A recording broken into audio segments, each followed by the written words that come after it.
안녕하세요. 생각부자 김준호 수의사입니다. 불과 몇 년 전만 해도 뭐 영끌이니 벼락거지니 하는 말들이 이제 우리를 좀 많이 싱숭생숭하게 했었는데요. 그래서 이렇게 해가 지나고 2026년이 된 지금 뭔가 상황이 조금 나아지셨습니까? 솔직히 말씀드리면 그때보다 서울의 집값은 이제 근로소득만으로는 범접할 수 없는 그들만의 리그가 되어버린 것 같습니다. 그래서 오늘 제가 영상을 찍는 이유는 열심히 하면 언젠가는 뭐 서울에 아파트를 살 수 있다 이런 이제 뭐 입에 발린 위로를 하기 위함이 아니고요. 오히려 반대죠.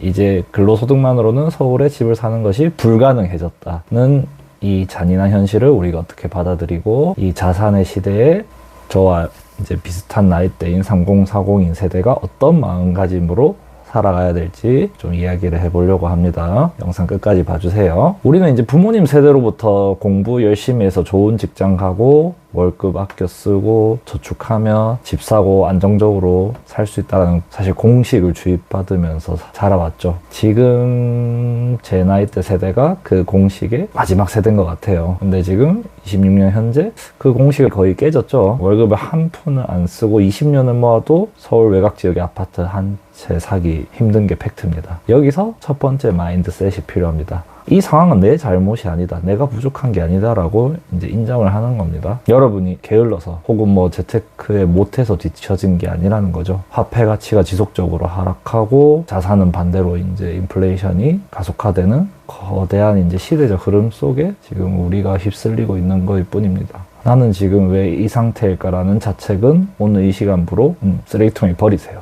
자책은 에너지만 갉아먹을 뿐 해결책을 주지 않습니다. 일단 이 현실을 냉정하게 상수로 두고 그 다음 단계를 고민을 해야 됩니다. 자, 그러면 이제 서울 아파트의 이제 소유가 이제 힘들어졌으면은 어떻게 해야 될까요? 무조건 외곽 지역으로 나가야 될까요? 그러면 출퇴근이 막 2시간, 3시간 벌어지는 거를 쉽지 않죠. 상황이. 아니면 뭐 평생 월세만 살아야 될까요? 이 지점에서 이제 두 번째 마인드셋. 소유에 대한 집착을 현금 흐름에 대한 이제 집착으로 좀 생각을 전환을 해야 됩니다. 과거에는 집 한 채가 내 노후를 책임지는 유일한 보루였다면은 이제는 그 집 한 채를 사기 위해 내 인생의 20-30년을 저당 잡히는 게 과연 합리적인지 질문을 해봐야 됩니다. 만약 내가 서울에 이제 인프라를 누리고 싶다면 굳이 이제 매매가 아니더라도 거주의 형태를 좀 다양하게 고민을 해보시는 게 좋을 것 같아요. 일단은 뭐 당장은 생활을 해야 되니까 뭐 이제 월세로 주거 비용을 지불하되 남은 자본으로 자산의 증식 속도가 예를 들어 은행 이자보다 수익률이 높은 곳에 이렇게 투자하는 연습을 계속 해야겠죠. 그게 뭐 미국 주식이든 배당주든 아니면 뭐 좀 작지만 확실히 수익이 나는 뭐 부업이라든지.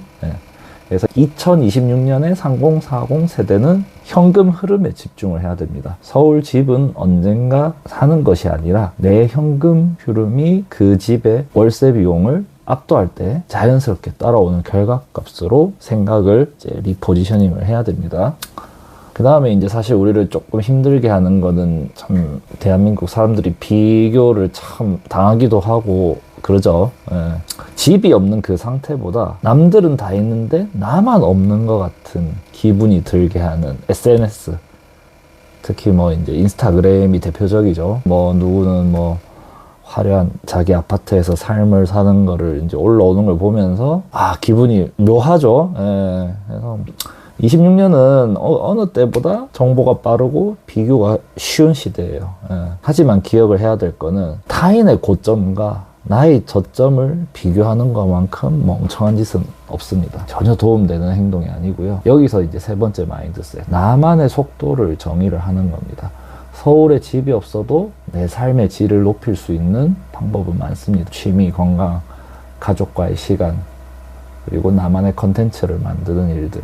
이런 것들은 집값에 좌우되지 않는 나만의 영역이죠. 2026년의 생존 전략은 멘탈 관리에서 시작된다고 생각합니다. 남들이 이제 서울 아파트 매매라는 레이스에서 달릴 때 나는 나만의 수익 구조라는 이제 다른 트랙에서 뛰고 있다는 자부심을 가지시기 바랍니다. 결국 이제 비싼 자산을 살 수 있는 방법은 딱 두 가지예요. 자산이 스스로 증식하게 하거나 내 몸 집값, 이제 인적 자본이죠. 이거를 폭발적으로 성장시키냐. 그래서 부동산 시장이 침체되든 과열되든 상관없이 내 자신이 대체 불가능한 사람이 되는 거에는 불황, 하락장 이런 게 없죠. 근로소득만으로는 힘들지만 근로소득조차 없으면은 이 자산시장의 끄트머리에 진입할 티켓조차 얻지 못합니다.